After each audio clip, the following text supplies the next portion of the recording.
What up, ladies and gentlemen? Jesse Warden here. I am currently in Orlando, just arrived, and some of you were asking, what is my food situation? Why do I spend 4 hours in the kitchen making healthy food? I really make the coworkers nervous, taking whipped cream shots all day.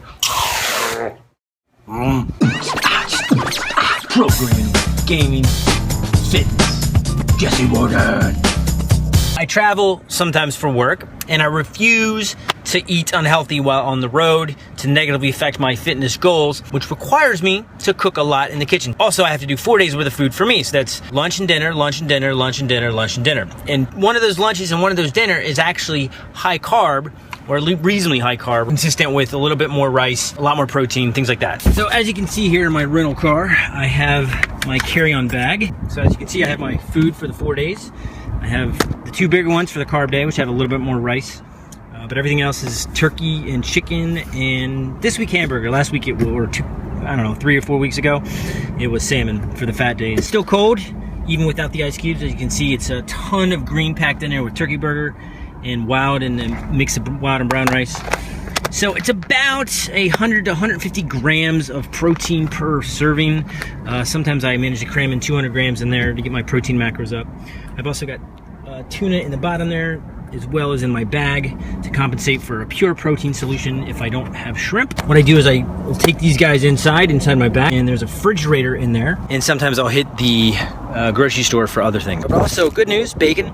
So as a fat day, I can supplement my protein and fat macros with that, and it helps keep the hunger away. It's the thick kind. Put it on the grill right before I left. As you can see, this is why I now have a computer backpack instead of a knapsack, so I can keep all the food when I travel. And there we are. Now, part of traveling is that you're not gonna bring everything you could possibly have. Some of it, you're gonna have to POC, or Metal Gear Solid-wise, procure on site. So you're gonna go to a grocery store, you're gonna get things that you don't normally have or you can't possibly pack. Fruit, vegetables, you can pack those, right? Vegetables won't stay as well as a lot of portable fruit will. However, grocery stores have all that stuff. For example, if you're looking for a good fat option, you have these hummus singles.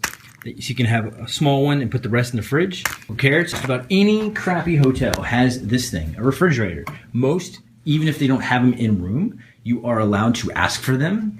So they will bring them to your room, and you can store all kinds of leftovers here, including leftover food or food that you don't have a refrigerator at the office.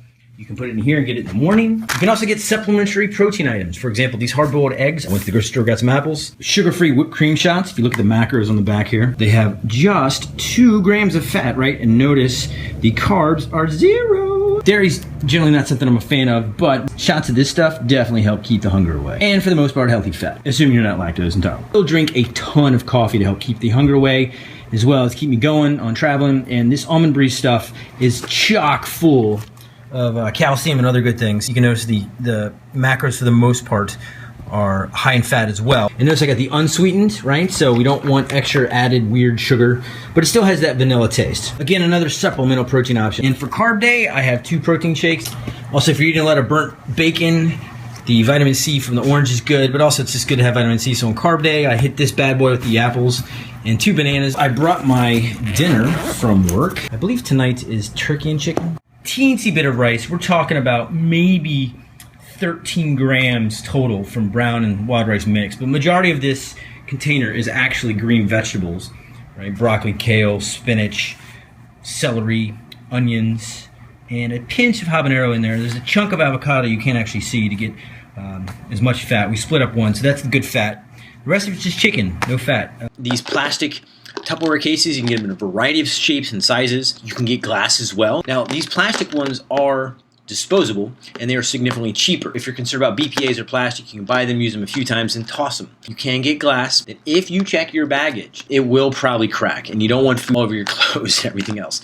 Even if you have status like me on airlines, you know that sometimes they will force you to check your bag, even if you bring it to the gate. Plastic is nice because it can bang against things, and if you wrap a single rubber band around this, these are generally airtight, but if you wrap a single rubber band, you can generally guarantee if it does get checked, you don't have to worry about it cracking. I have a Timbuk2 backpack, which has 3 pockets. One for the laptop to keep it nice and safe and soft and protected with cushioning. The second is for the electronics, right, all the wired extra phones, batteries, hard drives, whatever. The third is for food.